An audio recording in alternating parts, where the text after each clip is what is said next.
what we found time after time, with few exceptions, and the numbers varied. There were probably 2, 3, sometimes maybe 4 city councilors that I think were actually engaged and interested and wanting to do something to help the issue, recognizing that there was a problem. But then there was this other contingency on the city council, and the looks on their faces when these family members would go to the mic to share their stories, it was typically abject boredom, even a little bit of agitation. There was, one city councilor, Trudy Jones. She just amazes me. She was so much more interested in her pet parade that took place at the beginning of every city council meeting than she was about the fact that people were losing their lives at the hands of APD officers, and in serious, egregious manner. Didn't interest her at all. She just looked like, please, move on, let's keep going. I don't really have time for this, and I'm not interested. The sad thing is, I think it all lines up with party affiliation. We've got a Republican mayor, and at the time that all of these countless meetings were the focus of our efforts to try to get some change at that level, city council was dominated by Republicans. It was a majority on the city council, a Republican mayor. And your sense was that even if you'd had the most compelling situation, it boiled down to the politics. Mm-hmm. So it really was a Republican versus a them attitude. And I think you compound that with the fact that most of the young men who were shot were minorities. So I think that that's even a more disinterested factor for some of these city councilors who come from very affluent backgrounds, live in very nice, rich neighborhoods.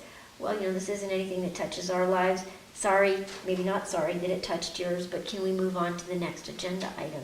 So, again, I say that in our naivete, we actually thought that perhaps as compelling as each of these situations, in our estimation anyway, seemed to be, that it would resonate. There would be something that said, okay, let's all come together. It's not a question of whether I'm a Republican, you're a Democrat, you're an independent. We've got a problem here. And no one was ever willing to admit that there was a problem, which in the end, was everybody's undoing. Not only the people in the community who were continuing to be shot and killed, but I think also in the end, the city administration, because DOJ came. But I do think that they also believed that they could feed them enough. Well, we've made reforms to training. We're now going to require, and this is since 2012, they were requiring all officers to have those lapel cameras on and the audio going, okay?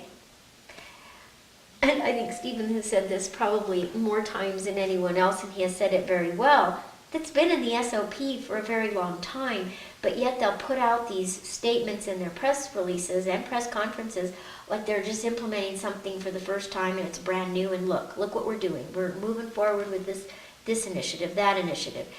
And yet it's all window dressing. It's just all cosmetic.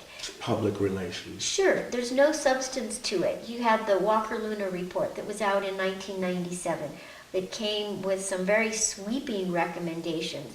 And it was interesting because they interviewed Mr. Walker, and he was really, what was the word he used? He was very disturbed that since 1997, the things that were contained in that report that he and his colleague put together had not been implemented.